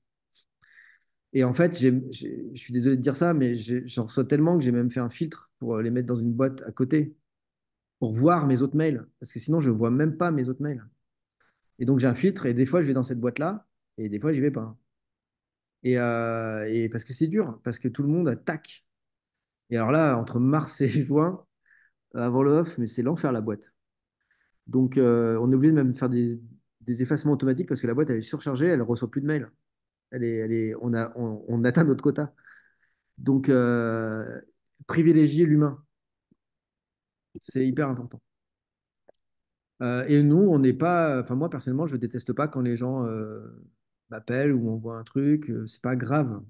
On est là pour ça aussi, nous, en fait. Enfin, nous, on veut programmer des gens. Donc, voilà. Mais il faut faire les deux, hein, évidemment, faire de l'humain et de l'électronique, mais il faut bien peser. Et alors, un chargé diff, il sait faire ça. Un chargé diff, il sait quand il faut envoyer les mails, il sait comment envoyer les mails, il sait comment formater un mail pour qu'il soit lu. Enfin, il y a un métier quand même. Et si vous avez un chargé de diff interne qui se fait sur le tas, bah, il faut juste qu'elle ou il apprenne ça. Mais c'est en amont du festival. Il y avait aussi une question de Camille qui demandait comment obtenir une date unique dans un théâtre dans l'optique de présenter une nouvelle création à des coprod-prod. Donc, je ne Alors, sais plus si tu as parlé de nos dispositifs de présentation de projet. nous, on a un dispositif de présentation de projet avec le succès qu'il a eu l'année dernière, comme je vous ai dit, qui était mitigé. Les théâtres, ils ont des relâches. C'est ce que Il quelqu'un a y a précisé, certains ouais. théâtres qui ont des jours de relâche qui sont communs à tout le monde. Et ceux-là, parfois, pendant leur jour de relâche, ils peuvent vous donner un créneau pour faire vos présentations.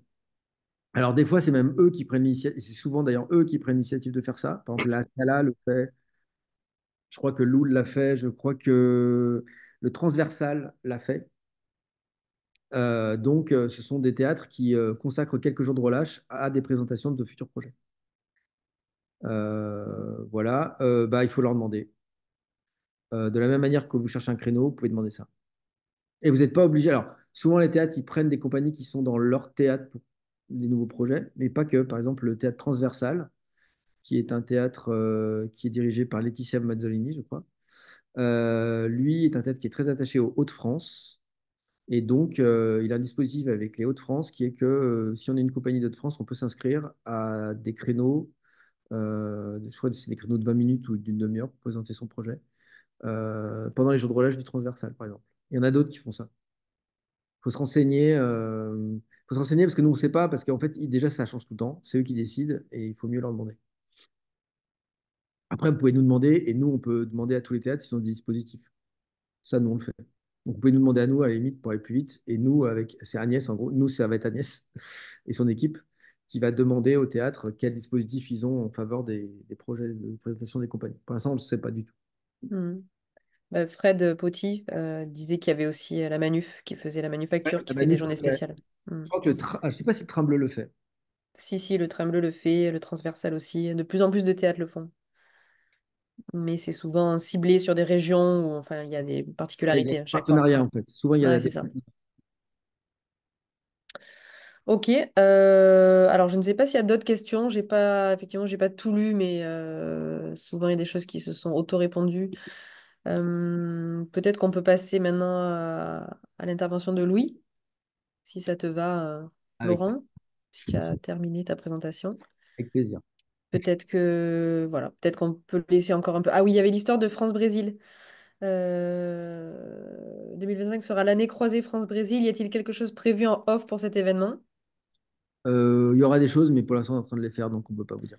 Mais il y aura des choses. Il y Euh, aura plein de choses sur France-Brésil, du coup. Parce que vous êtes une compagnie brésilienne, c'est ça? Visiblement, oui. Elle dit oui avec Oui, la non, il y aura tête. plein de choses. Il y aura la soirée du Brésil, il y aura le focus sur les compagnies brésiliennes. Enfin bon, il y aura plein de choses sur le Brésil. C'est la bonne année pour venir, hein, si vous êtes brésilien.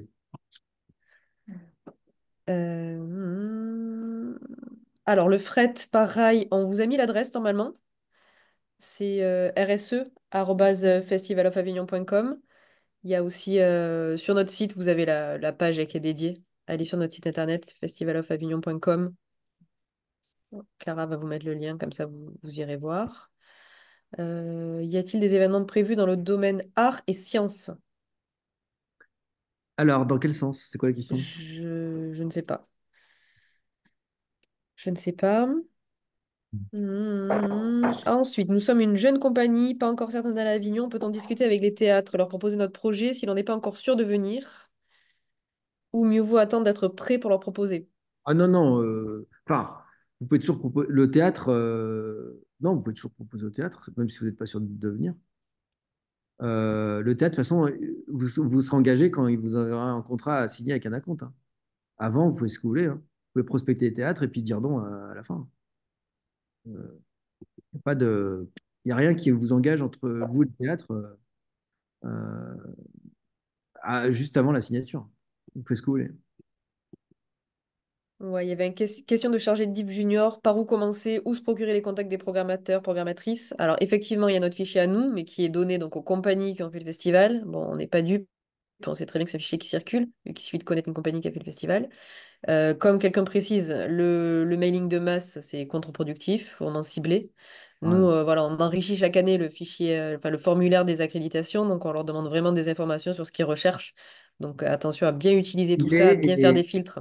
il faut cibler, il faut mettre dans le titre, il faut mettre le nom du théâtre. Enfin, il faut un peu il faut pas être feignant. Parce que sinon, franchement, le mail générique, venez voir mon spectacle, alors celui-là, Ah, ça sert à rien, ouais. c'est pas du tout. L'heure est à la mutualisation, comme dit quelqu'un. Les fichiers pro circulent bien. C'est bien. Euh, voilà, la question du pays mis à l'honneur revient souvent.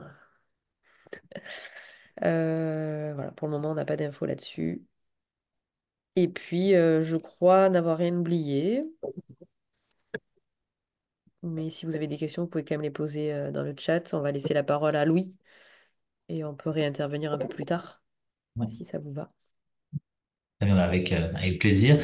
Déjà, bonjour à toutes et à tous. Ravi de vous rejoindre pour cet atelier en ligne et d'en retrouver certaines. Merci à l'équipe de AFSC pour ce partenariat. Moi, finalement, je vais arriver un petit peu en complément parce que Laurent vous a présenté, nous avons parlé notamment des enjeux de budget, de billetterie, de remplissage, de mise en réseau, de diffusion, etc. Euh, Sachez qu'il y a des structures qui sont là aussi pour vous accompagner dans votre décision d'aller à Avignon ou non, et Arsena en est l'une d'elles. Arsena, donc c'est le Centre national des arts de la rue, du cirque et du théâtre. Donc nous sommes, comme les autres peut-être centres nationaux que vous connaissez déjà, peut-être que le Centre national de la danse, le Centre national de la musique, etc. Nous sommes financés par le ministère de la Culture pour mener une mission de service public, voilà, donc d'accompagner les professionnels, l'ensemble des professionnels, dans leur projet. Dans un premier temps, je vais vous présenter rapidement, faire une petite synthèse, parce qu'on a également beaucoup d'activités, donc juste une petite synthèse des missions que nous menons au quotidien. Et je vais faire du coup un focus sur les accompagnements qui pourraient vous intéresser dans cette décision d'aller ou non à Avignon, dans le off d'Avignon. Au off d'Avignon. Je vais vous partager quelques visuels. Hop là.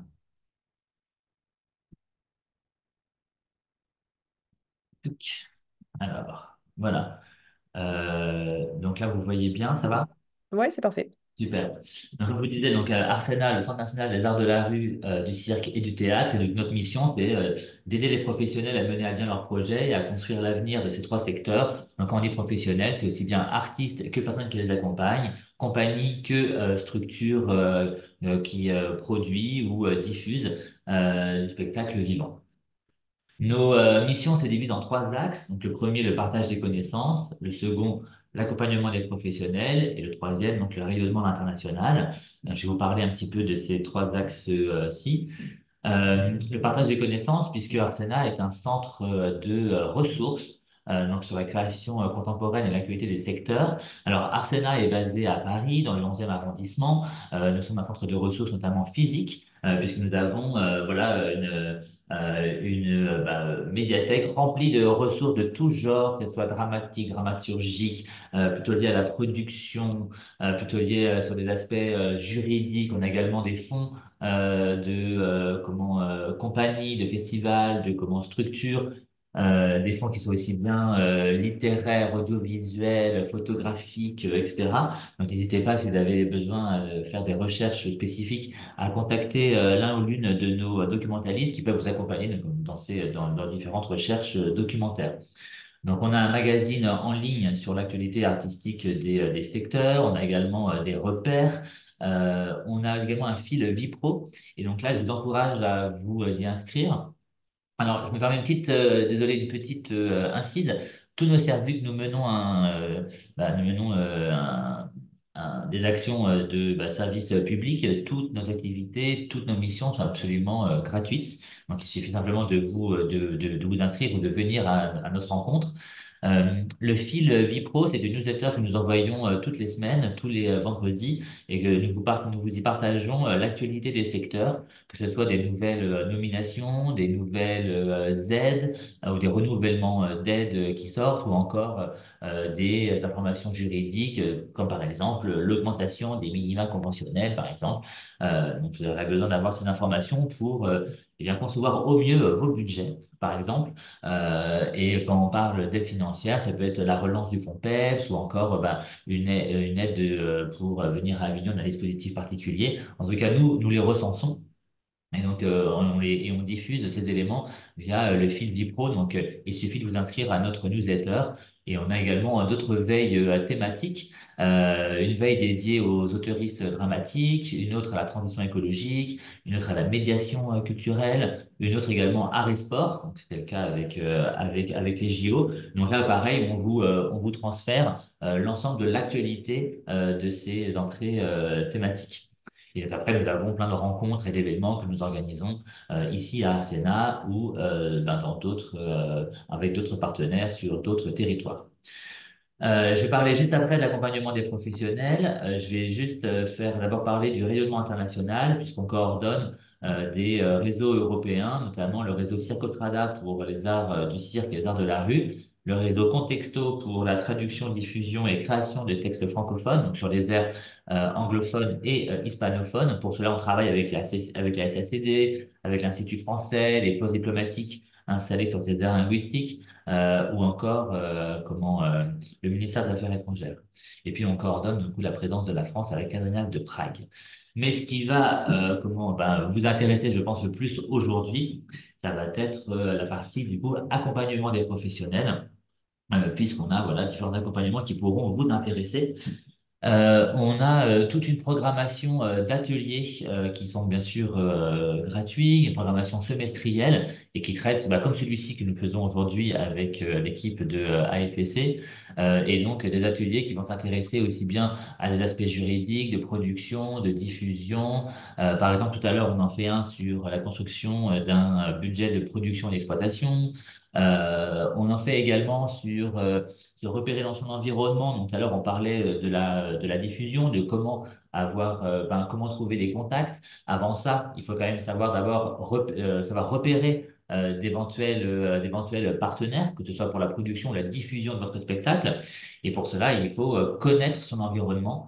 Donc, par exemple, je vous dis, si par exemple, si je vous parle là des lieux labellisés, je vous parle des centres dramatiques nationaux, des centres chorégraphiques nationaux, des scènes nationales, ou encore des lieux conventionnés tels que les scènes conventionnées d'intérêt national, et que vous ne connaissez pas forcément les missions de chacune de ces structures, je vous invite à vous inscrire à nos ateliers ou à venir consulter nos différents guides, puisque ça vous sera d'une très forte utilité pour gérer au mieux la diffusion de votre spectacle, puisqu'en effet, comme on le dit tout à l'heure, ça ne servira à rien de envoyer un mail tout azimut, mais vraiment, il faut vraiment cibler vos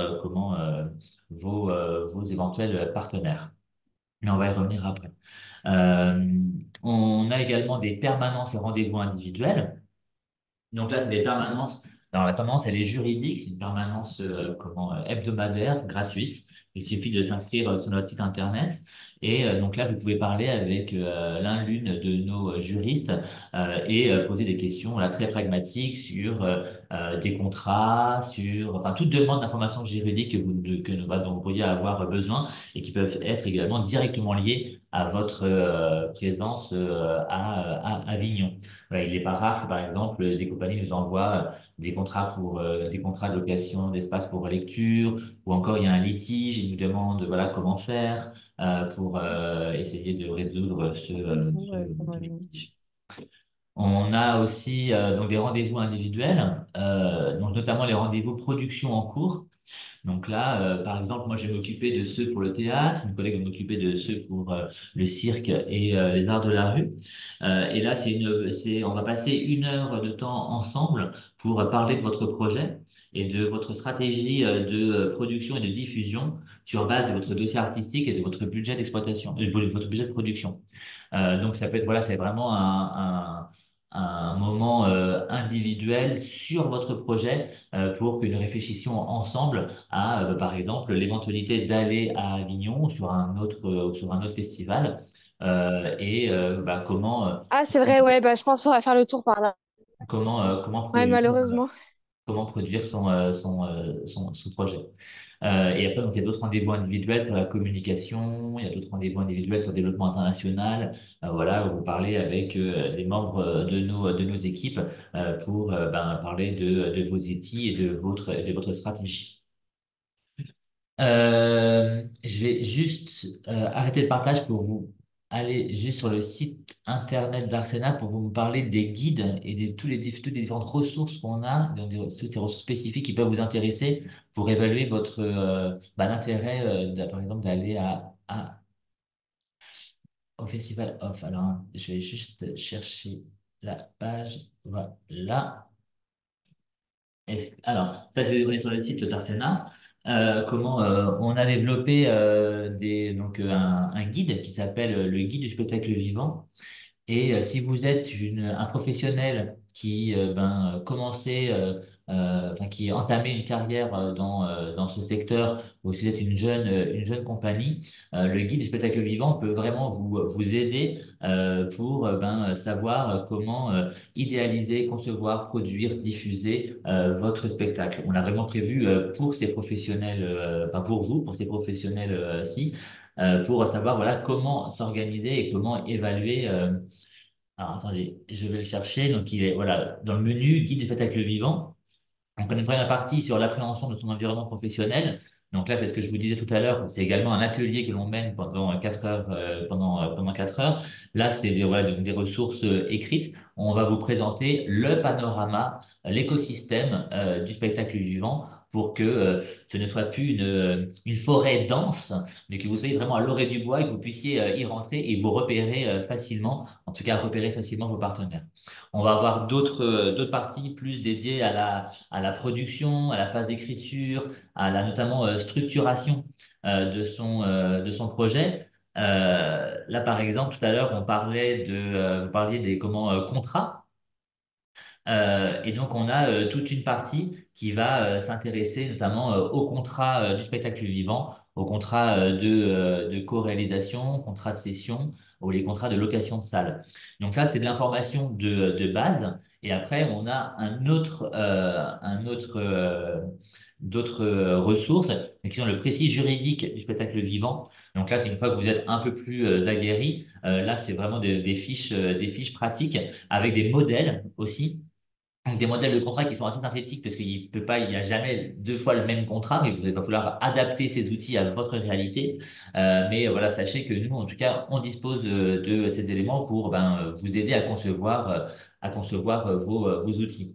Donc, par exemple, sur la partie se structurer, on va parler notamment de l'obtention de la licence d'entrepreneur de spectacle, de comment gérer une structure juridique, toute la question des droits d'auteur, des droits d'artiste-interprète, et puis également des informations liées à l'emploi.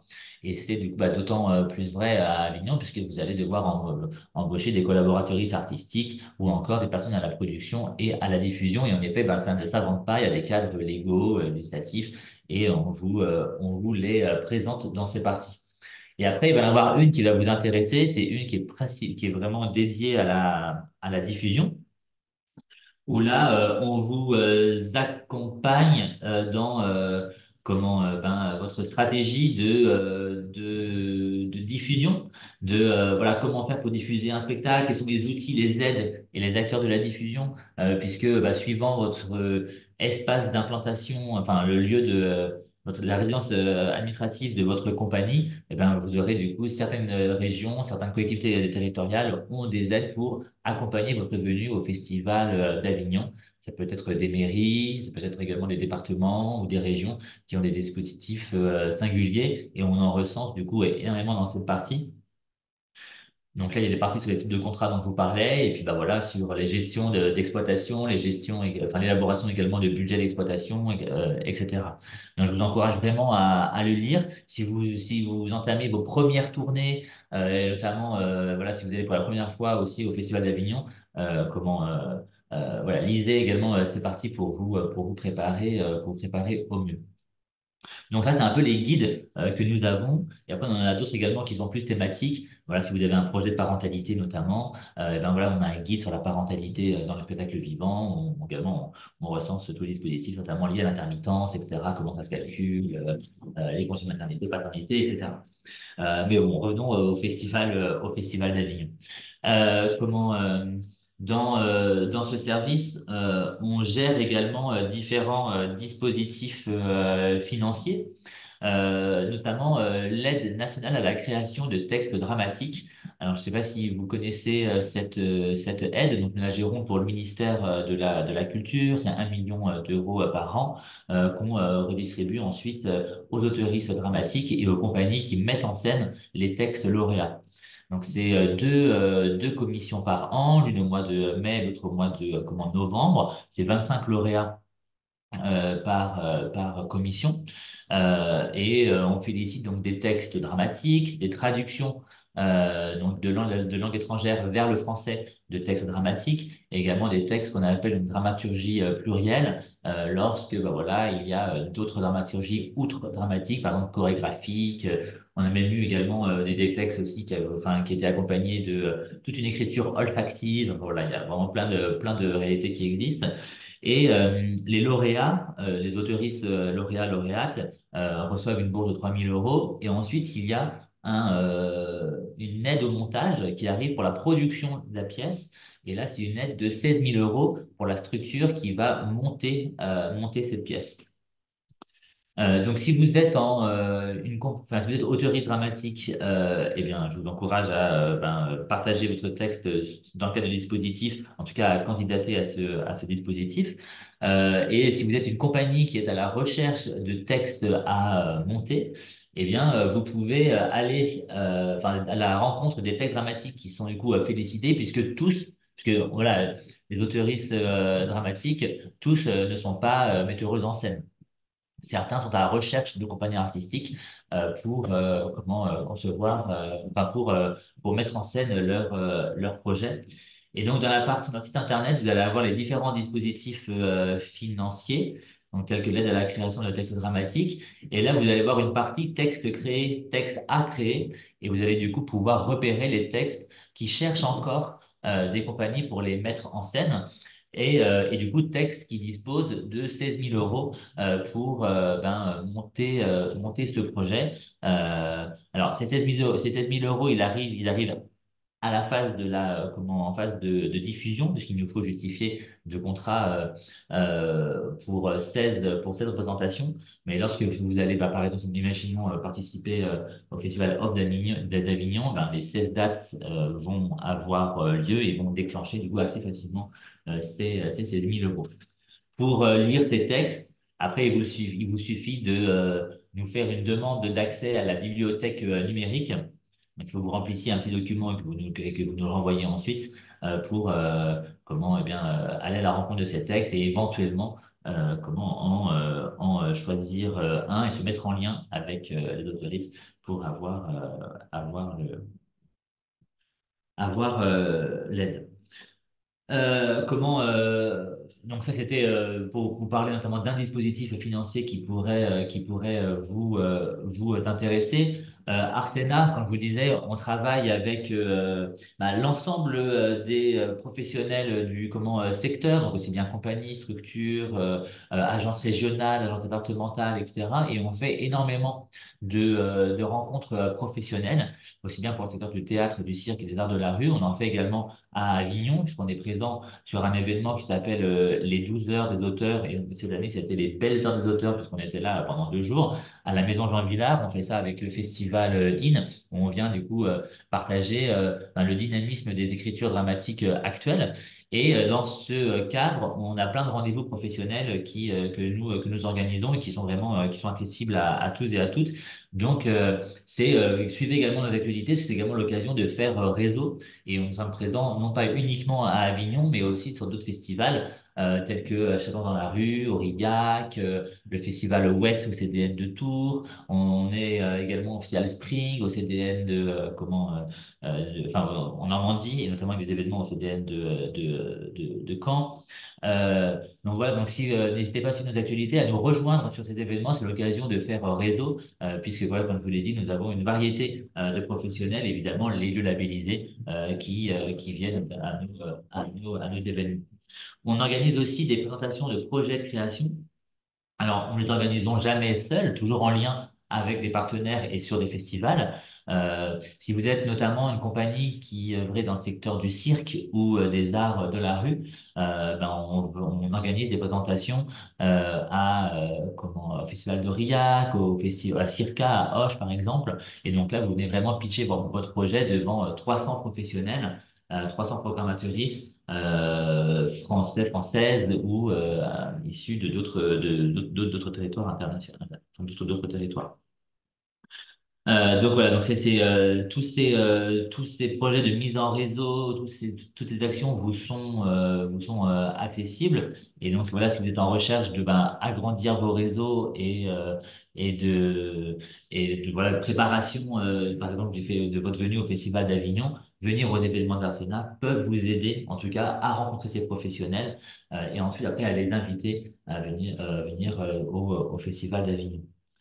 Euh, je voulais vous dire ça et il y avait également autre chose. Ça va me revenir ensuite. C'était principalement ces éléments-ci. Voilà, c'est pour vous inciter à considérer les centres nationaux comme des partenaires pour vous accompagner dans votre structuration, dans le développement de vos projets, et notamment dans des projets où il peut y avoir des prises de risques importants, comme c'est le cas notamment parfois et pour certaines compagnies en se rendant au festival Off, on en a parlé, Off d'Avignon, on a parlé notamment pour des questions financières. Voilà, n'hésitez pas à vous renseigner auprès de Arsena, à demander un rendez-vous individuel, voilà, pour que également vous ayez déjà aussi un partenaire avec lequel échanger sur vos enjeux. Bon. Voilà, en gros, si vous voulez vous partager pour Arsena. Merci beaucoup, Louis. Alors, il y a quelques questions. Euh, la première question, c'était sur l'atelier pour le budget d'exploitation. Il y avait Camille qui demandait à quelle heure était cet atelier. Bon, après, j'imagine qu'on retrouve toutes les infos sur le site.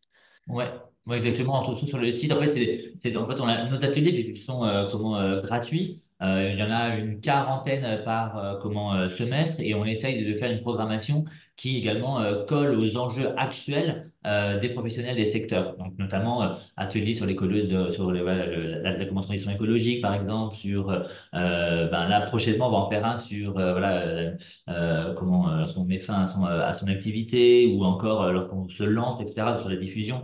Et beaucoup sont très sollicités, notamment ceux sur la diffusion et ceux sur la construction d'un budget. Donc là, on n'a plus de place pour demain, mais on les propose régulièrement Donc, n'hésitez pas à aller voir sur notre site les prochaines sessions que nous allons animer. Et donc, tous nos ateliers, vous pouvez vous inscrire un mois avant la date de l'événement. Donc, notez-le bien dans vos agendas, puisque les places partent très vite. Et c'est pas des moments qui sont enregistrés et rediffusés. C'est vraiment en direct. Non, ouais, tout à Ok, fait. Parce qu'en fait, ok, ok. on essaie de faire des ateliers en complément des ressources qu'on a sur le site internet. Donc, Ok. c'est vraiment des ateliers pratiques où, Ok. et puis on veut aussi comment favoriser l'échange aussi intime avec des différents participants, participantes. Y a-t-il une adresse mail dédiée afin de poser des questions concernant Contexto? Ouais, le réseau de, ouais, de traduction et diffusion de textes francophones. Alors, ça, il y a pas d'adresse mail dédiée puisque la sélection se fait avec les membres financeurs, donc le MAE, Institut français, SACD et Arsena, mais aussi les postes diplomatiques. Et du coup, on se concerte pour créer un vivier de textes et après, on vote ensemble pour choisir les textes que l'on va traduire. Donc ça, il vous faut soit en effet passer, bah, nous, Arsenal, on va forcément d'abord s'intéresser aux textes que nous félicitons via l'aide à la création de textes dramatiques, mais vous pouvez passer par les postes diplomatiques pour également déposer vos textes dans les viviers et vous avez l'ensemble des membres sur notre site internet. Très bien. Il y avait la question aussi, savoir si on pouvait s'inscrire à une newsletter pour recevoir les événements. Je l'ai vu sur Ouais, le tout site. à Ouais. fait. Sur notre site, il y a la newsletter voilà, qui est accessible facilement. Ok. Et même question, enfin, pour faire un rendez-vous individuel avec Arsena, ça doit Ouais. se faire en ligne aussi, j'imagine. Tu as Tout des à fait, il demandes y a de une rendez-vous. partie accompagnement individuel et là vous avez tous les rendez-vous individuels qu'on propose. Encore une fois, ils sont aussi très sollicités parce on en a juste quelques, enfin on peut pas passer, enfin voilà, on a beaucoup d'activités et donc forcément on peut pas passer des journées entières à faire ça, mais donc on propose quelques rendez-vous par mois. Donc là pareil, il faut noter la date d'inscription pour vous assurer d'avoir une place. Ok. Eh bien, je n'ai pas plus de questions, je crois, sur ton intervention. Peut-être qu'il y en a qui vont arriver maintenant. Si vous avez une idée, c'est le moment. Il y avait aussi une question sur nous concernant pour le service d'accompagnement des résidences. Donc là, j'ai mis la réponse sous la question. Donc c'est Clara et moi-même qui nous occupons de ça. Est-ce que j'ai laissé passer des choses? Je ne pense pas. Alors, y Euh, a-t-il un accompagnement dans l'autre sens? Traduction vers le français pour l'international. Alors, nous, voilà, vu qu'on est financé par le ministère de la Culture et le ministère français, on va surtout s'intéresser à la traduction vers le français. Mais après, il y a d'autres structures qui, elles, du coup, accompagnent la traduction vers une langue étrangère. Ça va notamment être le cas de l'Institut français, par exemple, qui va s'intéresser vraiment à l'export. Donc, ça, vous pouvez contacter les attachés du livre dans les instituts français issus des pays, enfin, de l'ère linguistique en tout cas. Vous pouvez traduire votre œuvre. Et après, il y a également en fait, on a également sur notre site un annuaire des aides pour l'écriture et la traduction de textes dramatiques. Donc là, vous allez retrouver toute une liste de dispositifs. Ouais, ouais, il y a plein de ressources sur le site d'Arsenal, en effet. Ok, bah écoutez, merci Louis pour Mais de rien, tous ces outils. avec plaisir. Bah, si plus personne n'a de questions, ouais, non, Victor, on a répondu à la question donc les ateliers Arsena sont uniquement en présentiel, il n'y a pas de rediffusion, c'est vraiment, il faut s'inscrire pour y participer. Mais après, on a quelques ateliers qui sont en ligne. Et d'ailleurs, on en avait fait un en début d'année avec ProArti aussi, Mhm. pour préparer son Festival Off 2024. Et donc là, c'est un petit peu la suite de ce qu'on fait, de comment ce qu'on a fait aujourd'hui. Vous allez retrouver également plein de... Et du coup, il est accessible sur la chaîne YouTube de AFSC. Oui, nous, pour le coup, tous nos webinaires sont enregistrés et sont en ligne. Donc n'hésitez pas à aller les consulter. On va refaire un peu tous les webinaires de base, donc sur la diffusion, sur la communication, sur les contrats. Chaque année, on décide de les refaire. Comme ça permet aussi d'avoir ces temps d'échange avec vous. Mais tout est enregistré. Voilà, il faut s'en servir comme ça. Je sais qu'il y a beaucoup de compagnies qui les écoutent même en mode podcast, parce qu'effectivement, ça dure 2 heures, donc ça peut prendre un peu de temps. Mais il y a beaucoup d'infos dessus. Donc voilà, sur la chaîne YouTube, peut-être qu'on peut mettre le lien. Je sais pas si Clara, tu l'as pas loin, notre chaîne YouTube à nous. Comme ça, vous irez direct. On a fait des playlists, donc c'est assez lisible. AF, AF et C, Joël, si c'est la question. Voilà. Laurent, je ne sais pas si vous voulez dire un petit mot pour conclure. De dire que AFSC, c'est une association donc, qui accompagne le Festival Off. Et vous pouvez, quand vous inscrivez au Off, pour participer en tant que vous mettez votre spectacle, ça ne veut pas dire que vous êtes adhérent à FSC. Donc, vous pouvez aussi être adhérent à FSC, ce qui est un peu séparé, comme, enfin, c'est lié, mais vous voyez ce que je veux dire, c'est pas du tout la même procédure. Et être adhérent, bah, ça permet d'influer sur la politique du off. Donc, si vous avez envie, je vous conseille d'être adhérent à FSC. Ah oui, une question de Véronique sur les spectacles musicaux. Est-ce qu'Arsena est accessible aux spectacles musicaux? Alors, c'est vrai que comment nous, les ressources, en fait, c'est accessible à tous et à toutes, hein, vraiment, parce qu'il y a, je pense qu'il y a des thématiques qui sont similaires à tout professionnel, je vois, dans le secteur du spectacle vivant. Après, tout ce qui, après, au niveau des aides financières, etc., on va vraiment plutôt s'intéresser au théâtre, au cirque, aux arts de la rue. Mais encore une fois, les arts de la rue, il y a une variété de disciplines, donc musicales. Donc, selon votre projet, en effet, il peut rentrer dans le prisme, en tout cas, d'Arsena.